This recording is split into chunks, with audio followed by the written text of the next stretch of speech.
வணக்கம். நான் மகேஸ்வர் பேசுறேன். 6வது ஸ்டாண்டர்ட்லேருந்து விகாஸ் வித்யாலயால படிச்சுட்ருக்கேன். இப்போ 10த்தில் வந்து 493 மார்க் வாங்கினேன். அதனால 11th, 12த்தில் வந்து ஸ்கூலில் வந்து நிறையா கன்செஷன் கொடுத்தாங்க. அதை அப்புறம் டீச்சர்ஸ் பேரண்ட்ஸோட சப்போர்ட்டில் வந்து 11th, 12த்லேயும் நல்ல மார்க் வாங்கியிருக்கேன். 12த்தில் வந்து 4 சப்ஜெக்டில் வந்து 100 mark. Physics, chemistry, maths, computer சயின்ஸில் 100 மார்க். கட் ஆஃப் வந்து 200 அவுட் ஆஃப் 200. ஃப்ரெஞ்சில் வந்து 99, இங்கிலீஷில் 98, டோட்டல் 597. ஆம்பிஷன் வந்து இன்ஜினியரிங் வந்து நல்ல காலேஜில் படிக்கணுன்ற.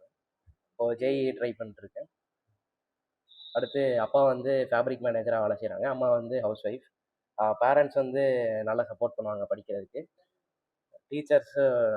டீச்சர்ஸ் எல்லாரும் ஸ்கூலில் நல்லா சப்போர்ட் பண்ணுவாங்க. ஃப்ரீயாக படிக்க விடுவாங்க எல்லா டைமுக்கும்.